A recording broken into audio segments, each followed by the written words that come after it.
Bonjour les petites beautés et bienvenue à nouveau sur Système. L'épisode de jour est un solo cast, vous commencez à connaître la chanson Mon invité et donc moi-même.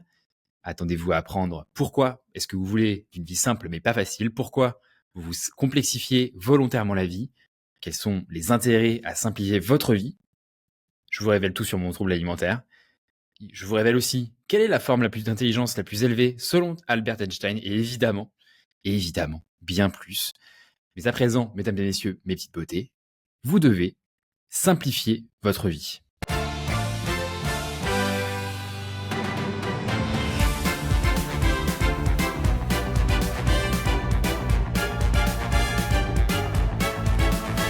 Bienvenue dans ce nouvel épisode. Je m'appelle Pierre-Emmanuel Branger. J'ai évolué sur les 10 dernières années dans des environnements de forte croissance, de haute performance. J'ai appris les méthodes, les process, les systèmes les plus performants, tant sur le plan du business, du sport et évidemment autres. Dans Système, je vais décortiquer avec vous, les amis, les systèmes des top performers pour comprendre ce qui fait leur succès et pouvoir les répliquer. On parle donc de psychologie et de performance avec une approche basée sur la science. Voilà, l'introduction est faite à nouveau et on commence à être bien rodés, les petits potes. J'espère que vous êtes en forme, vous le sentez, vous l'entendez, je suis surcaféiné. Encore une fois, je me suis envoyé des grosses bassines de café, contrairement à l'épisode d'il y a 2 semaines, je crois, sur la concentration, où on a dit qu'il fallait quand même limiter la dose de café pour pas se rendre addict. D'ailleurs, je pense à faire un épisode dédié à la caféine. Je pense que ça peut être intéressant, extrêmement intéressant, parce que c'est une carte maîtresse, un bel atout, mais qu'il faut savoir utiliser avec parcimonie. Bon, déjà, j'ai commencé à divaguer.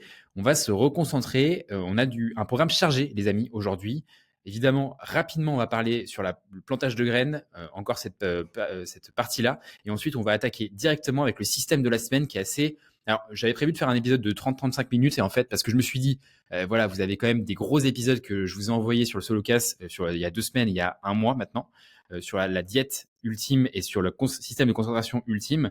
Donc, je me suis dit, bon, il va falloir que vous ingurgitiez ça et que ça va vous prendre du temps, peut-être réécouter les épisodes 2 fois, etc.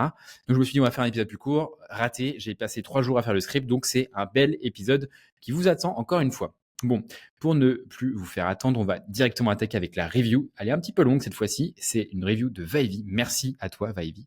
Pierre-Emmanuel te booste, il te fait te poser les bonnes questions ainsi que comprendre la mise en place d'un système, l'efficacité et l'importance de ton système, mais aussi que rien n'est figé dans le marbre, que tu évolues, mais encore que ton système évolue avec toi. Plusieurs sujets abordés et ça, c'est vraiment enrichissant. La partie performance est top 1%, clap clap avec les emojis qui clapent les mains et les exemples mis en place. J'aime des fois ne pas être d'accord dans les écoutes de ce qui est dit, de ce que dit Pierre-Emmanuel, pardon. Cela fait évoluer ma façon de voir et penser, beaucoup de sujets différents, et il fait intervenir des personnes de tous horizons. Exactement. Alors je trouve que cette review est extrêmement bien choisie, vous allez comprendre pourquoi juste après. Mais effectivement, c'est un peu ma marque de fabrique. Ce podcast, vous l'avez compris, il est dans la nuance.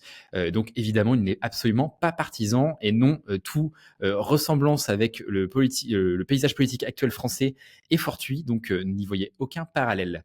Donc oui, effectivement, il n'y a pas de... Enfin, j'invite des gens qui ont des convictions complètement différentes aux miennes. J'invite des gens qui ont des convictions qui sont complètement les mêmes que les miennes et c'est ça qui fait la richesse de tous les horizons. Et évidemment, de se nourrir sur les sujets de performance. Moi, par exemple, vous l'avez compris, je suis quelqu'un qui aime beaucoup la performance. Il y a des personnes qui n'aiment pas parler de bien-être et de performance, qui pensent que c'est antithétique. C'est pas ma façon de voir les choses. Pour autant, mais évidemment que je vais pas me priver de ces personnes-là parce que justement, en fait, c'est en parlant, en débattant, en échangeant qu'on fait mûrir les intellects, mûrir les débats d'idées. Et puis, bah voilà, je pense que c'est comme ça que c'est le plus intéressant. Voilà. À bon entendeur, les petits potes. Les notes sur Apple Podcasts, on est toujours à 5 sur 5. Évidemment, on dirait que c'est une dictature russe. C'est incroyable. On est à 290 notes aux dernières nouvelles et on est passé aux 200 notes sur Spotify. C'est magnifique. J'ai failli vous mettre une coup de batte de baseball, bande de petits salopards, quand on était à 199. J'ai bien cru que j'allais faire un AVC en voyant ça, que vous alliez laisser faire ça. Mais non, effectivement, j'ai une personne, je ne sais pas qui c'est. Je te remercie en tout cas si tu écoutes le podcast qui a mis la 200e note. Alors merci à toi. Pour information, avant de se lancer dans l'échange, j'ai lancé un canal de diffusion sur Instagram. Mais alors, je sais exactement de quoi on va parler. On va muscler le jeu, évidemment, ça va être génial. Oui, mais ça va être. J'ai choisi. En fait, j'avais 2 solutions. Soit je le lançais en septembre, mais je me suis dit bon bah on va attendre le septembre, mais ça va être un truc vraiment béton. Soit on le lance dès maintenant, comme ça vous mettez sur le canal et puis ça va être de mieux en mieux. Je me suis dit, vas-y, on lance, on verra bien ce que ça va donner. Et puis, je pense que en septembre ou octobre, ça sera vraiment le moment avec la saison 2 où on va vraiment muscler le jeu et devenir un petit peu plus robuste sur cette approche-là.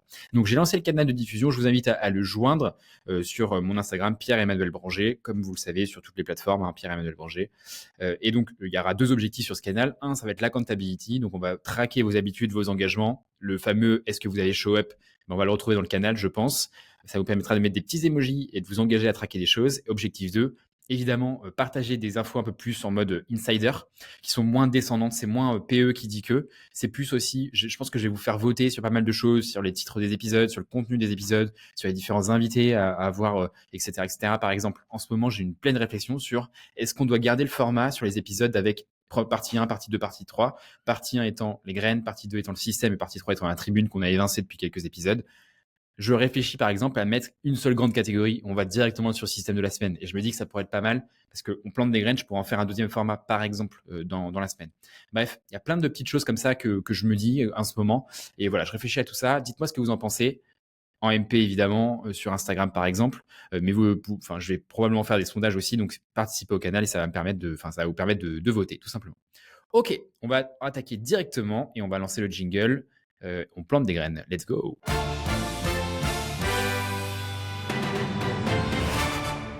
Ok, on plante des graines. Donc j'en ai, je crois, 2. Ouais, c'est ça, exactement. J'en ai 2 actuellement. Le premier, on plante des graines, c'est que j'ai fait mon premier bad buzz, les potes.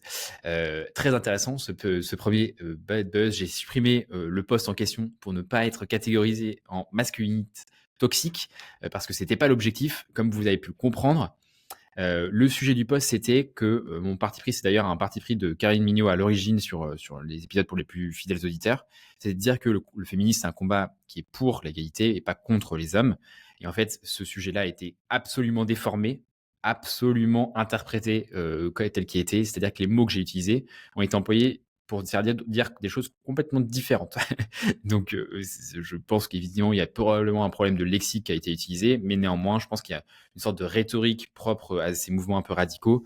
Ce post a été partagé dans des groupes un peu radicalisés, et donc il y a 200, 300 personnes qui sont tombées sur le post, et ça a été compliqué. Pour info, autant il y a des posts qui sont un peu clivants, où je sais que ça va être clivant. Par exemple, mon post sur le patriarcat, je savais que ça allait être clivant à l'avance. Mon post sur le capitalisme, je savais que ça allait être clivant à l'avance. En revanche, ce poste-là, je pensais qu'il était au contraire extrêmement neutre et un peu guimauve en mode message d'amour, en mode battons-nous tous ensemble pour l'égalité, c'est plutôt cool, quoi. Ça n'a pas été du tout interprété comme ça par ces personnes un peu plus radicalisées. Et donc, j'ai préféré supprimer le post pour dire je veux pas être mal considéré, ou en tout cas qu'on m'assimile à des mouvements toxiques qui ne m'intéressent pas en tout cas. Mon point derrière ce post-là, c'était de dire une chose, c'est que je pense qu'il y a des sujets de société qui sont absolument invisibilisés. Premier sujet qui me touche particulièrement, c'est la santé mentale masculine. Et ça me rappelle un peu, donc la santé mentale masculine, c'est pourquoi en tant qu'homme, on a une problématique de santé mentale. Le problème, c'est qu'aujourd'hui, dans la place publique, et encore une fois, je suis très ouvert à échanger sur ces sujets-là parce que ça me touche particulièrement, puisque j'y étais personnellement extrêmement opposé.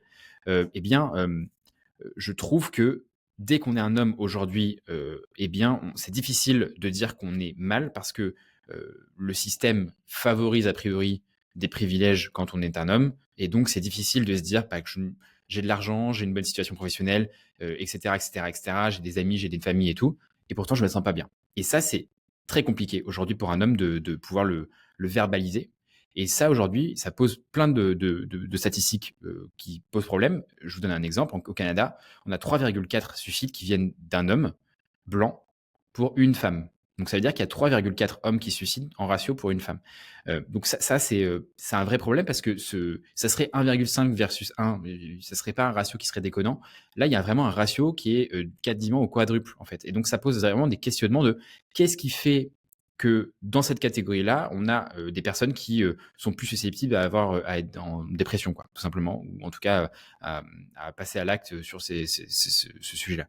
Mon sujet-là, c'est vraiment un sujet de santé publique, et donc vous le savez, ma curiosité m'entraîne sur ces sujets-là, et j'ai envie de comprendre qu'est-ce qui, en termes de système, est dysfonctionnel pour causer ces problèmes-là. on parle de performance, on parle de système dans le podcast et on parle aussi évidemment, ce sujet-là, il touche directement à la performance et c'est pour ça que j'ai envie de l'explorer. Et je ne m'exclus pas dans les prochains épisodes d'inviter des psychologues pour parler de ce sujet-là, par exemple, parce que je pense que c'est des sujets qui sont extrêmement importants. Et en fait, malheureusement, pour faire la petite anecdote, ça m'a rappelé le milieu de l'entreprise où en fait, finalement, c'est un peu les plus, ceux qui prennent le plus de place, les plus gueulards qui tirent la couverture de leur côté. Moi, ça m'a toujours rappelé des discussions qu'on avait en entreprise où il y avait des gens qui étaient très politiques, qui râlaient tout le temps, qui arrivaient à tirer la couverture vers eux. Et en fait, les gens qui étaient très discrets, très analytiques, peut-être un peu introspectifs, donc qui participaient pas beaucoup aux réunions, etc., qu'on n'entendait pas très souvent, forcément, ils avaient plus de mal à tirer la couverture vers eux, à avoir plus de promotion, etc. Et donc ça, c'est un vrai sujet pour moi de santé publique. Voilà, donc c'était le premier point de cet épisode. Le deuxième point, c'était un podcast entre Nick Baer et Chris Williamson pour pas changer, parce que vous savez, c'est un peu mes références et c'est un peu mes chouchous de podcast en ce moment. En tout cas, c'est avec eux que je me nourris énormément. Il parlait de l'équilibre pro-perso. Il y avait un nouveau point de vue que je trouvais intéressant. C'est que Nick Baer expliquait qu'à certains moments de sa vie, il avait eu des volumes de taf qui étaient énormes. C'est un peu ce que je vis en ce moment. C'est pour ça que ça a pas mal résonné. Il y avait une discussion autour de est-ce que c'est cool ou est-ce que c'est pas cool? Est-ce que c'est bien ou pas d'avoir des gros volumes de travail? Et j'ai trouvé la réponse hyper intéressante. C'était que si à un moment donné, t'es tellement passionné que tu n'arrives pas à te modérer, que tu penses tout le temps à ton taf, que tu es passionné, que tu te couches, tu penses à ton taf, tu te lèves, tu passes à ton taf, que tu arrives à oublier de manger tellement ça te passionne, que tu arrives à ne plus appeler ta famille, tes amis, à les voir et parce que ça te passionne de ouf et que tu ne peux pas ne pas bosser 16 heures par jour, en fait, fais-le. Fais-le pendant 6 mois et tu vas probablement finir sur les rotules, mais tu l'auras fait et ça sera OK. Évidemment, ça va pas durer à vie parce que tu pourras pas, mais fais-le.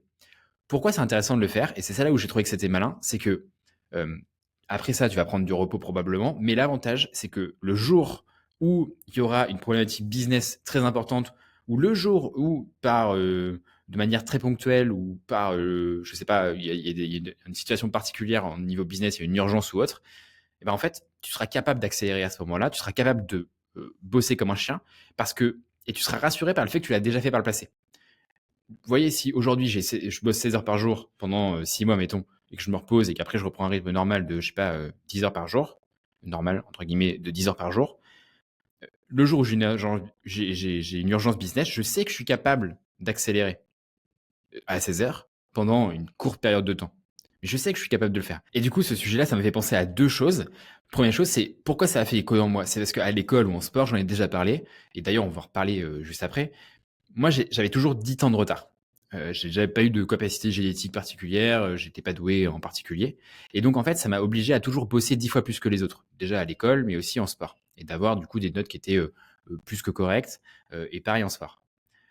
Sauf que a priori, c'est pas très stylé d'être en retard, c'est pas très stylé d'avoir à bosser 10 fois plus que les autres.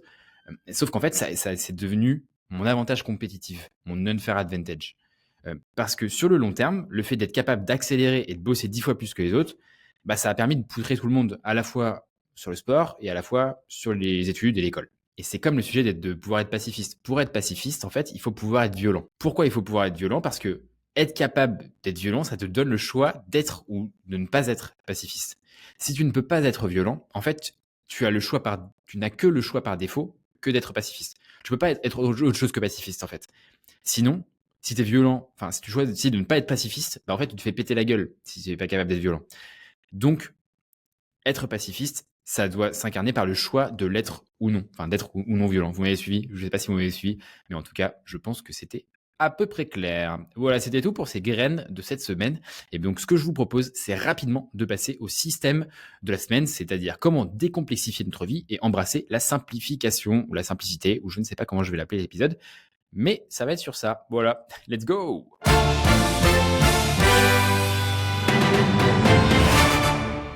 Alors j'ai un scoop pour vous. Vous ne voulez absolument pas d'une vie facile. Vous voulez d'une vie simple. Une vie facile, c'est le pilote automatique, c'est l'ennui, c'est chiant, c'est une vie par défaut. Quand la vie devient facile, on va arrêter de se développer, on va arrêter de grandir, on va arrêter de progresser, on va arrêter de s'adapter, d'évoluer. Et en tant qu'humain, on va kiffer s'épanouir dans le challenge. On va kiffer avoir des obstacles parce que c'est ça qui va nous faire progresser, nous faire grandir. C'est exactement comme quand tu joues à un jeu vidéo avec tous les codes, vous y jouez un petit peu, mais pas longtemps. Quand tu récupères tous les codes de GTA, ça fait marrer parce que tu vas pouvoir faire apparaître un hélicoptère, un tank rapidement. Mais en fait, quand tu es tellement cheaté que tu es plus fort que tout le monde et qu'il n'y a même plus de combat, que c'est trop facile, bah t'arrêtes de jouer. C'est marrant au début et ça devient vite nul parce que c'est trop facile, il n'y a plus rien à découvrir, il n'y a plus à progresser. Si pas de difficulté, il n'y a aucun intérêt à jouer. Et c'est d'ailleurs pour ça, pour filer la métaphore avec le jeu vidéo, que tous les derniers jeux vidéo de certains studios qui sont réputés pour être extrêmement difficiles ont un extrême succès, parce que c'est justement par cette difficulté exacerbée que vous allez prendre votre pied en général. C'est exactement pareil pour votre vie. Si tout est trop facile, vous n'avez plus envie de jouer au jeu de la vie, vous laissez aller et ce sera plus drôle, plus marrant. C'est d'ailleurs ce que je vois souvent chez les personnes qui ont eu la chance. Est-ce que, du coup, je fais une parenthèse, mais est-ce que c'est une chance, du coup, à réfléchir, qui sont bien nés, c'est-à-dire qui ont de l'argent, qui ont une famille, qui n'ont pas forcément de besoin dès l'origine. La contrepartie de ça, c'est cool d'avoir tout ça, d'être bien né, etc. Mais souvent, on observe un manque de niaque. Ils n'ont pas vraiment de besoin, pas de sentiment de manque. Et souvent, ce sentiment de manque, en fait, il peut être vu comme quelque chose d'assez dur à exprimer, à ressentir. Mais en revanche, ça peut être aussi un fuel assez inépuisable. D'un autre côté, beaucoup de choses que nous expérimentons et faisons et voulons faire sont simples. Et c'est parce que c'est simple que c'est facile. Et tout l'enjeu de cet épisode, tout l'enjeu de ce podcast va être de faire la différence entre complexe et pas complexe, simple, facile. Complexe, dur, simple, facile.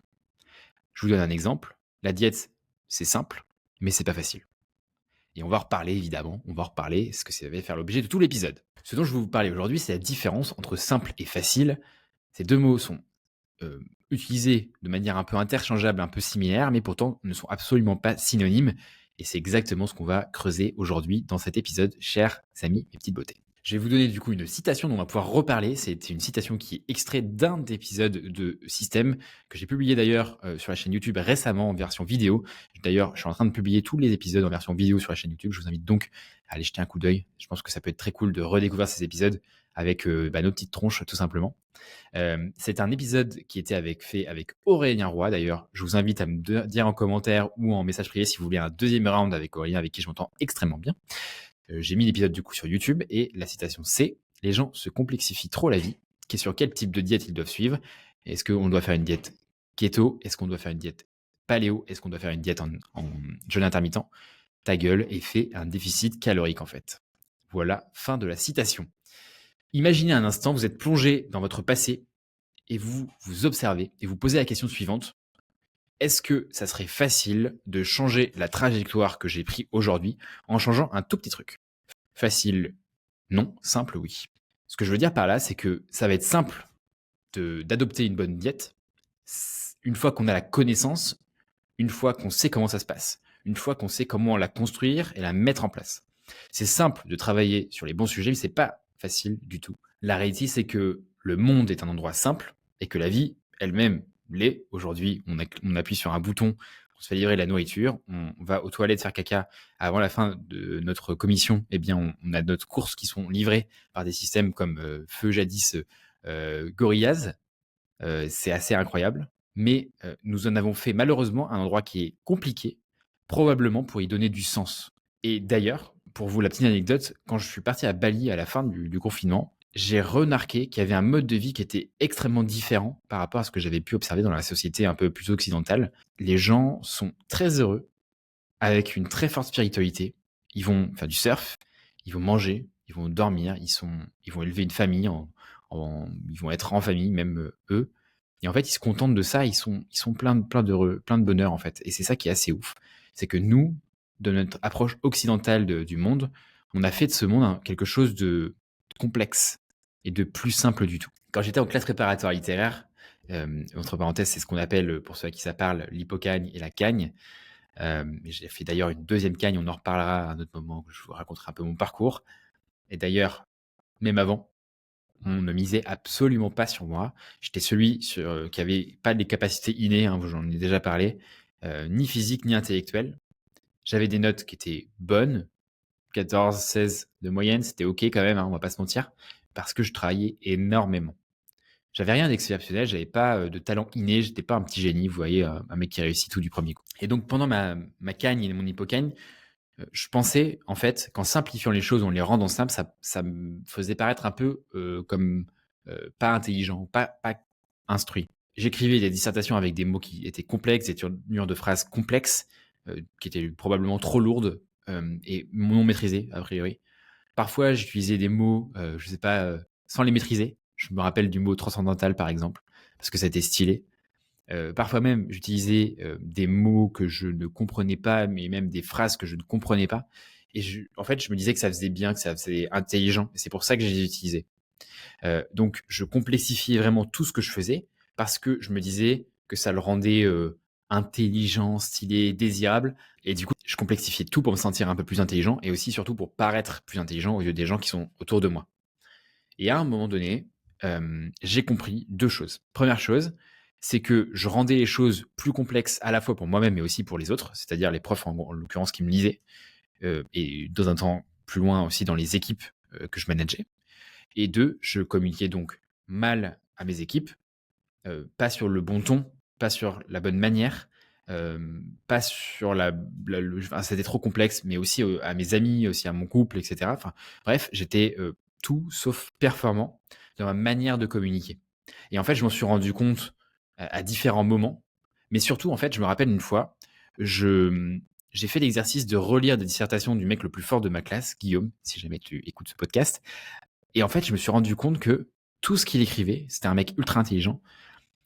Tout ce qu'il écrivait, c'était des phrases simples, des phrases courtes, pas de mots complexes, pas de mots raffinés, juste de l'efficacité, ne pas tourner autour du pot et de faire un petit effet d'attente où au dernier moment tu balances le truc. Et pas tout ça, en fait. On disait les trucs, on mettait les pieds dans le plat, on disait les choses de manière simple, directe, simplement. Et en fait, en simplifiant ces choses, on devient plus efficace dans tout ce qu'on fait. Que ce soit la vie personnelle, pour sa famille, pour son équipe, pour son organisation, pour tous ceux qu'on dirige, par exemple. Et donc, par la suite, quand j'étais en master de littérature, j'ai compris que les meilleures thèses, c'était celles qui étaient capables de parler de sujets extrêmement complexes et pourtant en étant compréhensibles par des enfants de 6 ans, peut-être un peu, allez, 10 ans, mettons.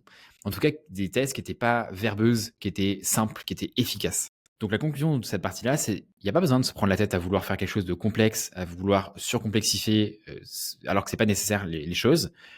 Le plus intéressant et le plus intelligent, c'est de simplifier les choses, en tout cas de rendre des choses complexes très simples.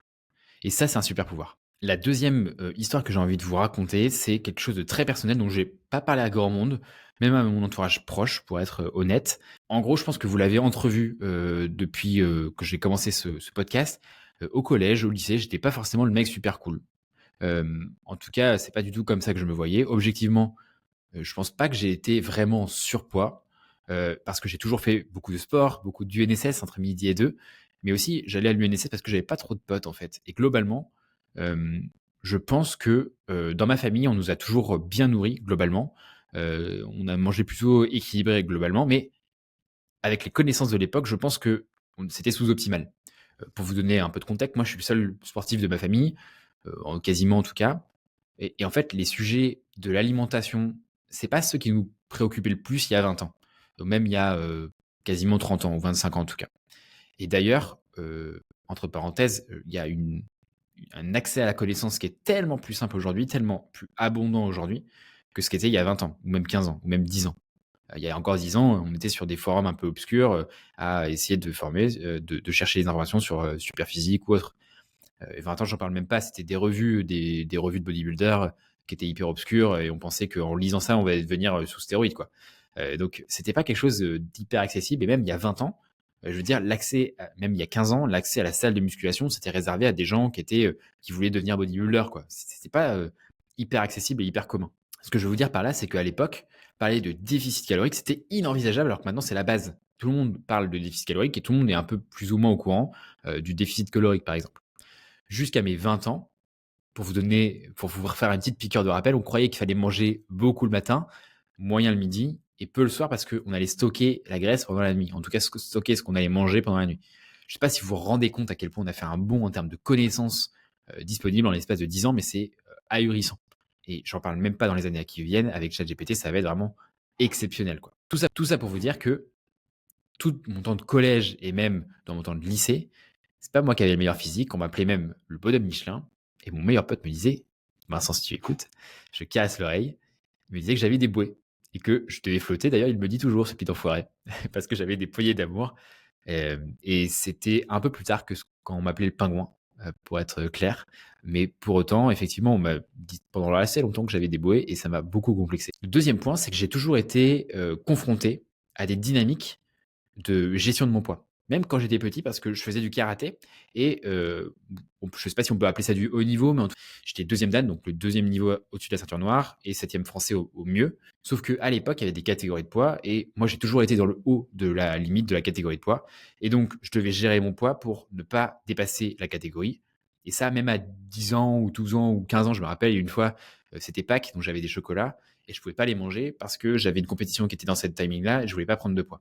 Et ça, bon, moi, j'avais peut-être 10-12 ans, quoi, quelque chose comme ça. Le troisième point, c'est que j'ai toujours eu un rapport OK, je pense, à l'alimentation, sauf sur un point, c'est que quand je me privais, j'avais toujours une phase de relâche. Vous savez, les diètes très strictes, où d'un coup, ça, bam, ça repart, et où je mangeais de manière frénétique, de manière compulsive, où juste après, je culpabilisais, je me sentais sale, je me sentais dégueulasse, j'avais envie de me faire vomir. Et ça a duré jusqu'à mes 25 ans environ. Des fois, ça peut revenir un peu de temps en temps sur une année, mais c'est quand même assez rare pour être tout à fait honnête aujourd'hui parce que justement, j'ai trouvé le bon système de diète qui me convient bien et qui me permet d'être équilibré et plus ou moins sec, on va dire, tout au long de l'année. Je vous parle de tout ça parce que je sais que parmi vous, et vous m'en avez déjà parlé, il y en a beaucoup qui m'en ont partagé en message privé, il y a probablement une personne qui est concernée. Et peut-être que ça va être pas exactement la même chose, mais pour autant, je pense que ça va être probablement des choses similaires. Et donc, s'il y a des personnes qui se reconnaissent dans ce que je viens de vous dire, le premier conseil que je peux vous donner, c'est entourez-vous. Entourez-vous de personnes dont c'est le métier, qui sont des professionnels. Et aussi, rassurez-vous, vous n'êtes pas seul. On vit sur un monde de réseaux sociaux où tout le monde apparaît tout beau, tout rose. Ça apparaît magnifique avec le ciel bleu, mais ce n'est pas le cas. Il y a bien sûr des backstage, une réalité derrière la vitrine. Et donc, vous n'êtes pas seul. Donc, encore une fois, entourez-vous. Et si ce podcast peut vous aider, vous faire du bien ou autre, eh ben, tant mieux. Où est-ce que je veux aller en vous disant tout ça? Si on y réfléchit 2 secondes, avec le recul que j'ai et les connaissances que j'ai acquises aujourd'hui, la solution de l'époque, elle serait très simple. Il suffit que je mette moins de nourriture dans ma bouche. CF, l'épisode sur la diète ultime, c'est-à-dire que si on se base sur la loi de la thermogénèse, de la thermodynamique, bien en fait, il faut juste pour être en déficit calorique et donc perdre du gras, il faut il faut manger moins, consommer moins de calories que ce qu'on dépense, d'accord? C'est ça qui va nous faire perdre du poids. Donc tout ce que j'avais à faire pour résoudre mon problème de entre guillemets surpoids ou en tout cas d'être un peu dodu, c'était de manger moins de nourriture, consommer moins de calories, mettre moins de substances dans ma bouche, mâcher, digérer, et je me sentirais évidemment mieux une fois que j'aurais perdu ce poids-là.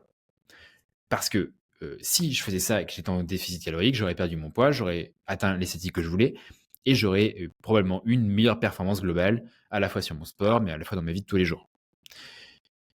Aussi simple que soit cette solution, c'était pourtant l'une des choses les plus difficiles que j'ai jamais eu à faire dans ma vie. Ça a pris des mois, des années pour reconstruire une relation qui était saine avec la nourriture. Comme je vous l'ai dit, pour être tout à fait cru et clair, ça m'est déjà arrivé d'essayer de me faire vomir après avoir trop mangé à tel point je culpabilisais parce que j'avais mal au ventre. Parce que j'avais ces phases en fait où je me privais énormément, donc évidemment j'arrivais à avoir un physique OK, qui était pas incroyable d'ailleurs, mais qui était OK. Et en fait, je m'étais tellement privé qu'il y avait un moment où je me rebondissais. Et je me rappelle, à cette époque, on pensait que le cheat meal c'était une bonne solution. Le samedi, on pouvait manger tout ce qu'on voulait, c'était évidemment n'importe quoi. Toute la semaine, je me privais, je mangeais en sèche, et cetera. J'étais en restriction calorique et puis samedi, bam, on s'envoyait un énorme plat, un énorme gâteau et un gâteau pour 6 personnes, je me l'envoyais tout seul, quoi.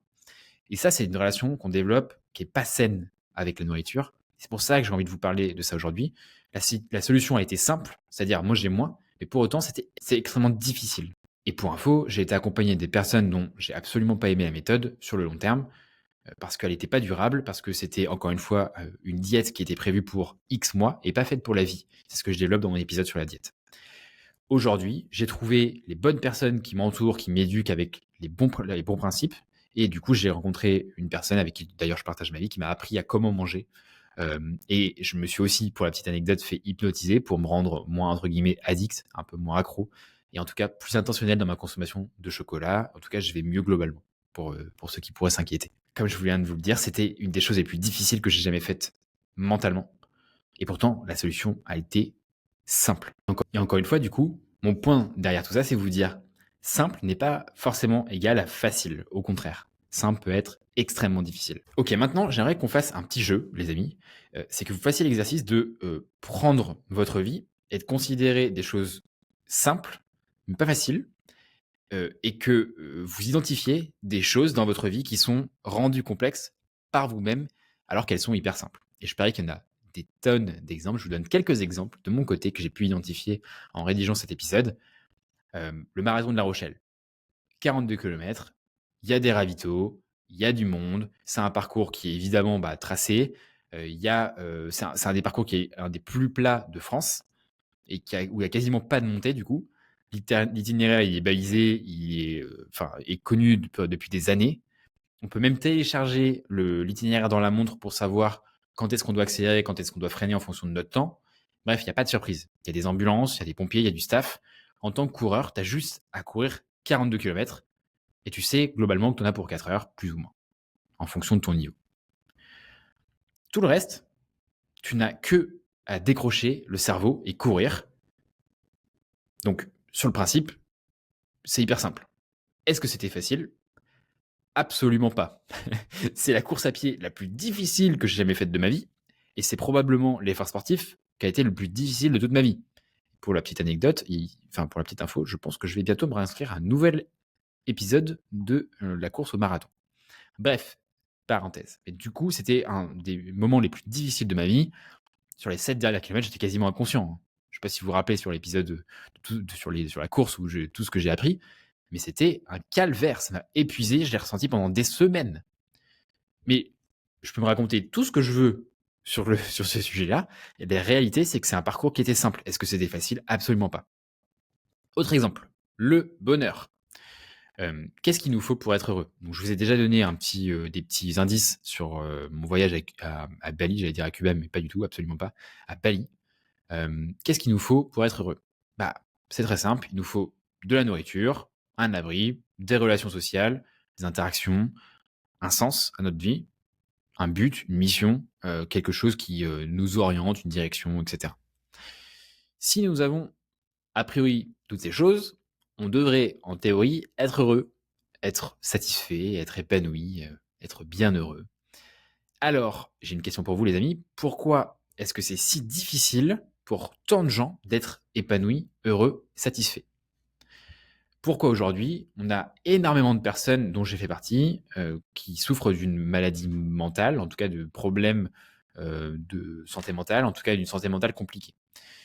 Pourquoi est-ce qu'il y a tant de gens qui sont extrêmement stressés? Pourquoi est-ce qu'on pète les scores, en tout cas en France, je crois, de consommation d'antidépresseurs?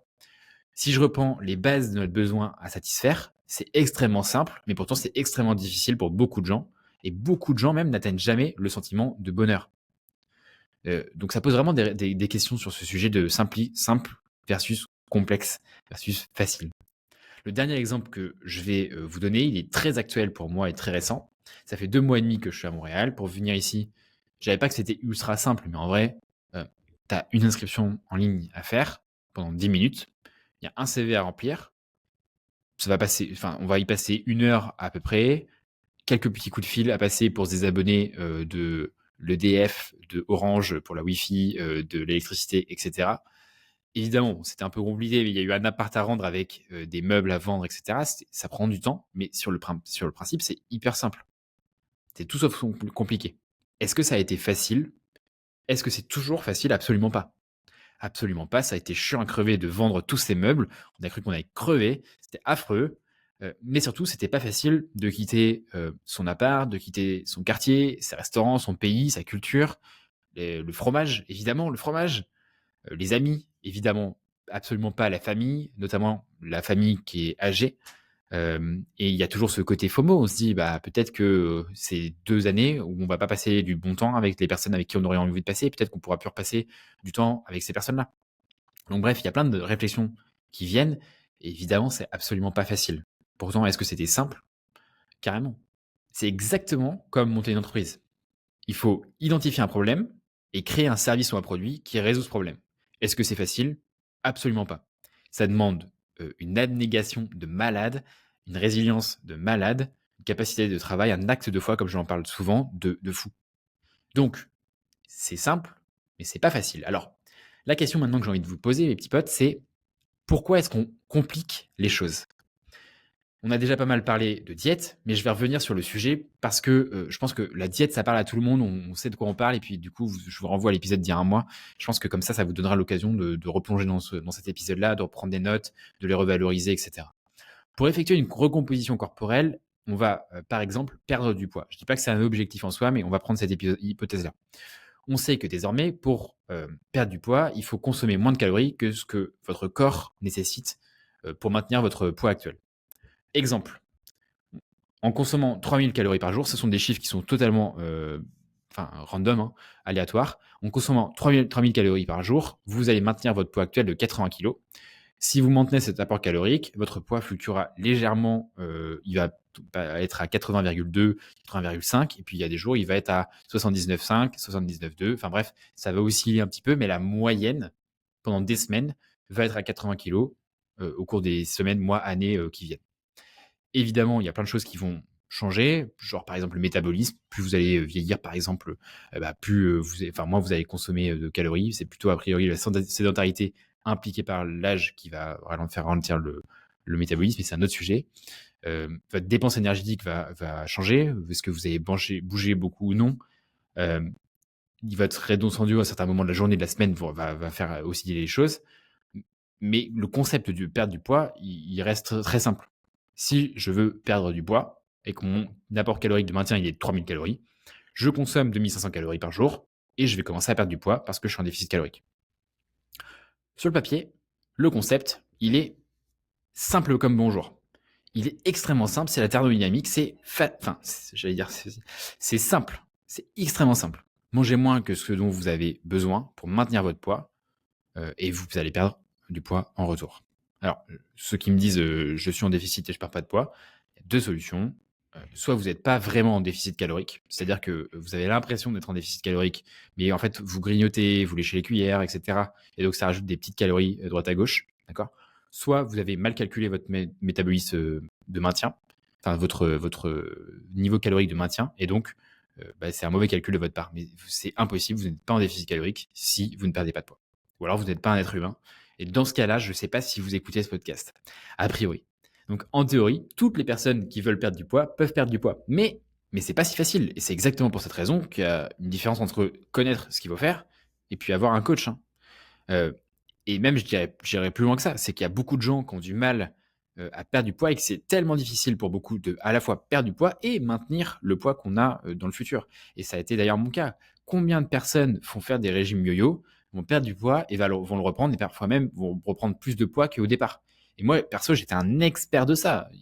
Quand je faisais beaucoup de crossfit, je crois que c'était en 2017, j'ai fait un régime qui était assez violent où j'avais perdu pas mal de poids, j'étais en shape, mais j'ai tout repris avec le temps et même encore plus en fait. Donc le concept en soi, vous l'avez compris maintenant, je pense que je vais vous donner plein d'exemples. Il est simple, il n'est pas facile. C'est pas un processus qui est facile, et surtout pour ceux qui n'ont pas les bons systèmes. Donc la question, elle est simple. Pourquoi est-ce qu'on va compliquer les choses? La vie, elle est simple en elle-même, mais on va naturellement la complexifier intentionnellement. Et la question, c'est pourquoi? J'ai deux éléments de réponse pour ça. La première, c'est qu'on n'a pas confiance en soi et en notre capacité à atteindre les objectifs. Et la deuxième raison, c'est que le simple, ça ne fait pas vendre. Pour creuser un peu le deuxième point, c'est qu'il y a beaucoup de gens en ligne qui ont des intérêts à surcomplexifier la diète et à faire passer leur activité pour hyper compliqué. Bah bien sûr. Bah bien sûr. Et donc, ces personnes-là promeuvent différentes stratégies et techniques de régime extrême. Vous savez, les diètes en 30 jours, avoir des abdominaux en 30 jours. Si demain, imaginons que vous êtes novice en fitness, en nutrition, vous avez envie d'avoir une vie saine, vous allez sur Instagram, sur les réseaux sociaux pour, je sais pas, prendre des conseils, etc. Vous allez être bombardé par la complexité des différentes informations. Vous êtes perdu dans la jungle du fitness. On va vous dire tout et son contraire. Est-ce qu'il faut manger low carb, high carb, protéiné, pas protéiné, vegan, pas vegan, diète cétogène, banana, régime carnivore, régime, je sais pas, pauvre en graisse, méditerranéen, paléo, blablabla. Enfin bref, il y a tellement de variantes possibles. Et en fait, les personnes qui vous vendent ça ont tout intérêt à ce que ça soit le plus compliqué possible. Parce qu'en fait, l'objectif, c'est de vous rendre dépendant d'eux. Alors que moi, ce que je vous dis à chaque fois, et c'est ce que je prône dans Système Diète, c'est que je veux qu'on se rende inutile le plus rapidement possible. Vous rendre, enfin, je veux qu'on soit inutile, que vous soyez tellement fort, que votre réussite soit tellement bonne, que nous, on vous serve à rien, quoi, le plus rapidement possible. Alors évidemment, il y a une courbe d'apprentissage qui est énorme, mais pour autant, mon objectif, quand vous commencez à apprendre à manger, c'est que vous appreniez à manger le plus rapidement possible. Et en fait, c'est des choses qu'on devrait même apprendre à l'école, pour être tout à fait honnête. Et je comprends pas qu'on puisse avoir des cours qui servent pas à grand chose dans la réalité de tous les jours, dans la vie de tous les jours, qui soient pas pratico-pratiques, et qu'on nous apprenne pas à manger, en fait. Euh, et en fait, c'est ce que j'ai toujours. Aujourd'hui, il y avait pas, enfin, avant, il n'y avait pas assez d'infos. Et en fait, c'est ce que j'ai toujours, c'est avant, il n'y avait pas assez d'informations. Mais aujourd'hui, il y a beaucoup, beaucoup, beaucoup trop d'infos. Et c'est ce que je dis toujours. Un homme avec une montre connaît l'heure. Avec deux montres, il n'a pas deux fois plus de certitude de quelle heure il est. Mais en fait, il a que de l'incertitude. Toutes les recherches ont montré que ce qui compose une diète efficace, c'est sa durabilité, sa possibilité d'être tenu dans le temps. C'est la flexibilité de la diète, c'est ce qui encourage la longévité, ce qui encourage la santé. En tout cas, c'est pas mettre en place une diète pour X période, c'est mettre en place une diète pour la vie. Alors, pourquoi ça a l'air si compliqué? C'est tout simplement parce que les gens ont besoin de faire croire aux personnes que c'est ultra compliqué pour vendre leurs services. Ça, c'est le premier point. Et comme ça, on les croit indispensables, mais c'est absolument faux. On va vous faire croire qu'il faut le régime du camp, qu'il faut manger des prods pendant X jours, ensuite c'est que des légumes, un jour sur deux, blablabla. Mais laisse tomber, c'est un bordel et c'est tout sauf durable et c'est tout sauf pour la vie. Et les gens sont évidemment en échec et évidemment ils culpabilisent et évidemment en se disant je suis nul, je suis une merde, j'y arrive pas, etc. Alors qu'ils n'étaient pas dans des conditions de succès à l'origine. Et le pire dans tout ça, c'est que comme on est dans un monde où les gens veulent des solutions simples, ils veulent des solutions magiques, ils sont à l'affût de ce genre de personnes qui vont complexifier l'ensemble. Et en fait, c'est encore pire. Et c'est encore pire parce que du coup, ils sont dans un cercle vertueux pour les personnes qui font grossir leur communauté. Et du coup, plus ils ont de communauté, plus ils ont de légitimité. Et plus ils ont de légitimité, plus a priori leur méthode devrait être magique et marcher. Et donc, c'est un cercle vertueux pour eux et un cercle vicieux pour les personnes qui suivent ces personnes-là. Donc, si je résume, d'un côté, les gens sont à la recherche du dernier tips, du dernier secret, et pensent que c'est plus compliqué que ça parce que sinon tout le monde le ferait, et c'est faux, parce que c'est pas parce que c'est simple que c'est facile. Deux, les gens ne veulent pas du simple, parce que souvent, on va faire le raccourci entre simple et facile, et tout ce qui semble trop facile semble trop simple, et donc pas assez efficace. Trop simple pour être vrai, pas efficace. On se dit, c'est trop simple, il y a une embrouille, ça peut pas être si simple que ça. Il y a un truc. Dans notre tête, on va se dire, donne-moi un truc vraiment complexe, vraiment difficile, un truc qui est à la limite de la compréhension, parce que le complexe, ça donne plus de résultats. Et si c'est complexe, c'est pour ça qu'en fait, que je suis pas en réussite jusque-là. C'est en fait, c'était tellement complexe que c'est normal que je sois pas en réussite. Je vous donne un exemple très concret, très clair pour que ça soit vraiment hyper utilisable pour vous. Si vous voulez progresser sur traction, 99% des gens, il faut faire de traction. Et vous allez progresser en traction. Si vous voulez progresser en squat, il faut faire du squat. Et si vous voulez progresser en pompe, il faut faire des pompes. Et je suis désolé, mais dans la plupart des cas, et même dans des gens qui sont assez avancés dans leur route vers le fitness, c'est exactement ce qu'ils veulent faire. Et les gens, en fait, pensent qu'il y a une méthode secrète avec des élastiques, de je sais pas quoi, des chaînes qu'il faut mettre dans certains angles, blablabla, etc. Oui, c'est sûr, probablement, il y a des méthodes qui sont plus complexes, qui sont efficaces. En revanche, dans 99% des cas, les gars, il faut pas réinventer l'eau chaude, hein. Faut pas réinventer la roue, c'est pas la peine en fait. Mais en fait, ce qu'on se dit, c'est que si c'était simple, je l'aurais déjà fait, je l'aurais déjà implémenté. Et donc, en fait, le fait de ne pas l'avoir fait, ça nous dédouane en fait. On se dit, c'est complexe, donc ça nous dédouane de ne pas l'avoir fait. Et du coup, c'est pas de notre faute, puisque c'est si compliqué, on ne pouvait pas savoir, etc., etc.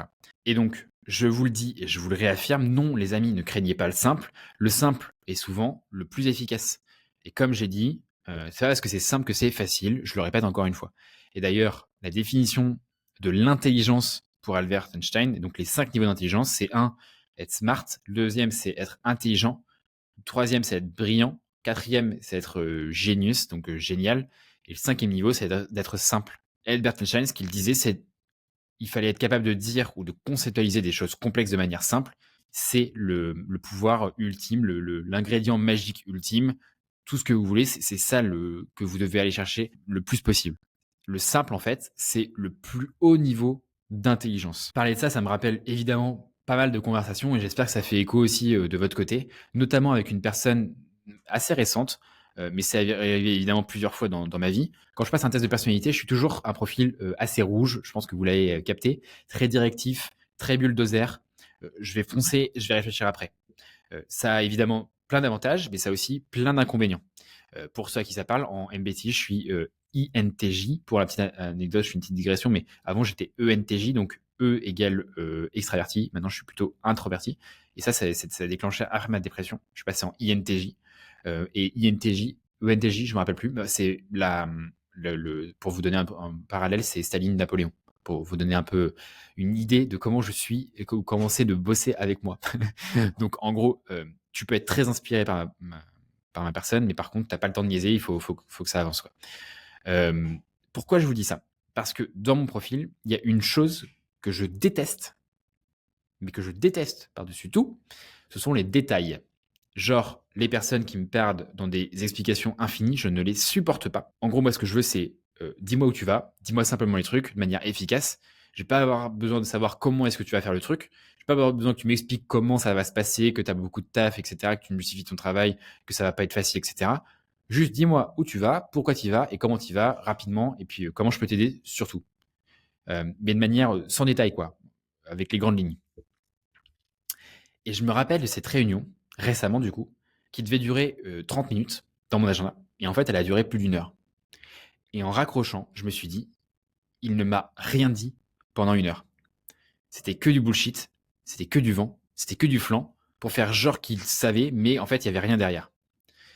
Et c'est exactement ce que j'ai retrouvé dans la dernière biographie de Elon Musk, que je vous recommande d'ailleurs, de Walter Isaacson, qui est vraiment génial. Qu'on aime ou pas le personnage, elle est très instructive. Euh, Elon Musk, qui vient sur la chaîne de montage, euh, il découvre qu'on fait X process. Il va poser la question, qui a dit qu'il fallait faire comme ça? On répond, c'est Michel. Elon Musk va voir Michel. Il pose la question à Michel. Et Michel dit, j'ai jamais dit ça. Et donc, il supprime le process. Même règle en copywriting. Si vous lisez les écrits de Maud Alaves, par exemple, que j'aime beaucoup en termes de newsletter, par exemple. Donc, le copywriting, c'est l'art d'écrire pour vendre, pour ceux à qui ça parle. Il y a une règle de base qui vous dit, on va écrire le post, la newsletter ou quoi que ce soit, et on en enlève 30%. Troisième exemple, la première boîte que j'ai lancée, que j'ai cofondée, qui s'appelait MaFitBox, au démarrage, on voulait l'appeler The Fittest Box. Ensuite, on voulait l'appeler The Fit in the Box. Et donc, ça a donné, troisième étape, MaFitBox. Et on voulait même l'appeler Fitbox. Et du coup, Lilian, qui était un des cofondateurs, nous avait expliqué qu'au lieu de surcomplexifier le nom et de nous rendre. Enfin, il fallait essayer d'épurer le plus possible. Et c'était exactement la même chose que au démarrage de Facebook. Au démarrage de Facebook, ils vous avaient appelé The Facebook. D'ailleurs, je crois qu'ils l'ont appelé au démarrage The Facebook. Et en fait, ils ont enlevé le The parce que ça apportait rien. Donc, ils l'ont juste appelé Facebook. Et c'est exactement aussi ce que je retiens des accords Toltec. Il faut que notre parole soit la plus transparente possible et la plus épurée possible, tellement simple qu'elle ne puisse pas être interprétée. Donc, il faut que ça soit extrêmement simple. Rendre le simple compliqué, tout le monde est capable de le faire. Rendre le compliqué simple, c'est un pouvoir magique. Et c'est pour ça que je cassais la tête à mes équipes de commerciaux quand ils voulaient utiliser un PowerPoint pour présenter à un client pour vendre. Je leur disais non, n'utilise pas de PowerPoint parce que s'appuyer sur un PowerPoint, c'est s'autoriser à être négligent. Quand tu n'as pas de visuel sur lequel tu t'appuies, tu es obligé d'être extrêmement transparent, extrêmement clair dans tes explications, dans ta manière d'organiser tes pensées. Et mon premier manager, pour la petite anecdote, il me disait qu'il fallait toujours être KISS. Keep it simple, stupid. Donc, être vraiment simple, simple, simple, simplifié, simplifié, simplifié. Et c'est pareil pour tout, c'est pareil pour tout. Et je vous recommande vraiment de vous garder ça en tête. S'il y a une chose que vous devez garder en tête dans cet épisode, c'est cassez-vous pas la tête, quoi. Simplifiez un maximum. Maintenant, la question, c'est comment concrètement est-ce qu'on simplifie la vie? Parce qu'on est d'accord qu'on l'a tous fait. On va additionner X, Y, Z logiciels de productivité. On va complexifier nos systèmes. On va faire des liens entre les pages, des machins, les trucs. Et encore une fois, ce que vous voulez pas, c'est une vie facile parce qu'on s'ennuierait, on se ferait chier, on n'évoluerait pas. Ce que vous voulez à tout prix, c'est préserver la simplicité. L'objectif, c'est de récupérer votre temps, de récupérer votre énergie, d'évoluer, de progresser. Et donc, il y a 2 idées que je vais vous partager là pour conclure cet épisode. Un des traits des top performers, c'est qu'ils partent tous du principe que rien n'est essentiel, à l'inverse des gens lambda qui pensent que tout est essentiel. Donc, par défaut, quand un top performer ajoute une chose, ou en tout cas considère une chose dans sa vie, il va se dire, OK, ça, c'est pas essentiel. Et potentiellement, s'il juge que c'est essentiel, il va l'intégrer. Mais par défaut, rien n'est essentiel. D'ailleurs, à ce sujet, je vous recommande le livre qui s'appelle Essentialism de McKeown, je crois, qui parle exactement de ça, en fait.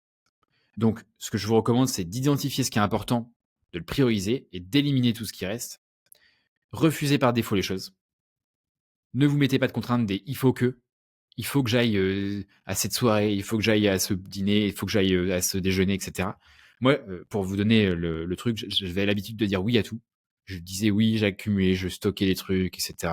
Je mettais des obligations à droite à gauche. Ouais, mais tu te rends compte, il faut que j'aille à ce dîner, il faut que j'aille faire ça, etc. Et je me disais qu'il fallait que je dise oui à tout le monde pour pas me fermer de porte. Et évidemment, ça demande du courage de se fermer des portes. En tout cas, ça demande du courage de dire non. Mais pour autant, je pense que c'est beaucoup plus rentable sur le long terme. Et je le fais toujours un peu. Aujourd'hui, j'ai toujours compliqué, tu vois, de dire non frontalement. Mais désormais, je m'équipe d'une matrice de décision. Exemple, il y a un after work avec X entreprise. J'ai pas envie d'y aller. Je vais me poser la question de quel est le ROI, le retour sur investissement que je vais générer si j'y vais. Quel est le risque si j'y vais pas? Est-ce que je vais passer potentiellement à côté de quelque chose? Si oui, je lise les trucs. Est-ce que c'est des choses qui sont importantes pour le développement de mon business? Oui, non. Je vais mettre une note sur 5, sachant que j'ai pas le droit de mettre 4. Et j'y vais pas si c'est en dessous de 5. Donc en gros, si je mets 3, j'y vais pas. Si je mets 5, j'y vais. Ça, c'est le petit astuce que vous pouvez voir en termes de matrice de décision. Parce qu'en fait, la réflexion que vous avez derrière ça, c'est que si vous continuez à tout accepter, à tout prendre, vous allez vous surmener et en fait, vous n'allez plus avoir de temps à la fois pour vous et pour les choses qui sont vraiment importantes. Vous allez vous consumer peu à peu et c'est pas ça qu'on veut évidemment, sur lequel on veut aboutir évidemment. Donc choisissez vos combats. On ne court qu'un seul lièvre à la fois et j'en parlais encore cette semaine avec une collègue à moi. On court qu'un seul lièvre à la fois. Faut pas essayer d'aller sur tous les fronts à la fois. Juste faites un seul truc, mais dégommez ce truc-là. Deuxième point, c'est que vous devez tout refuser par défaut. Et si la personne n'apprécie pas, se vexe, vous en veut, etc., d'avoir refusé, ne comprend pas, et ben en fait, next, elle mérite pas d'être dans votre vie, cette personne. Donc, c'est pas un problème. Entre parenthèses, j'ai fait une masterclass sur la productivité. C'est en 2 parties d'ailleurs. Je vous le recommande de l'écouter. C'est un des épisodes les plus écoutés. Soyez en contrôle de votre temps, de votre travail, de vos relations, de votre énergie, de vos passions, de vos actions, de tout ce que vous faites. Parce que quand vous perdez le contrôle, c'est souvent le résultat d'une vie compliquée, évidemment. Et donc, on attaque les petites conclusions d'un épisode qui me semble un peu plus court. J'ai l'impression, en tout cas. Le dernier point sur lequel j'ai envie de conclure, c'est attention, toutefois, pour nuancer cet épisode, au confort. Le confort, c'est facile plus simple. Encore une fois, vous l'avez compris, vous n'avez pas envie d'avoir de la facilité. La facilité, c'est égal absence de progrès. Ce que vous voulez, c'est du simple. Ok. Le confort, c'est télétravailler, rester en slip, commander Uber Eats, taffer toute la journée et aller dormir en ayant fait 200 pas. Le confort, c'est trop cool. C'est génial la société, ce qu'elle nous permet de faire et pouvoir commander une voiture, commander un plat en cliquant sur un bouton, c'est incroyable. En revanche, je vous mets en garde sur cette simplification à l'extrême, parce que quand cette simplification à l'extrême, elle est mêlée à la facilité, ça peut vous amener peu à peu vers la mort.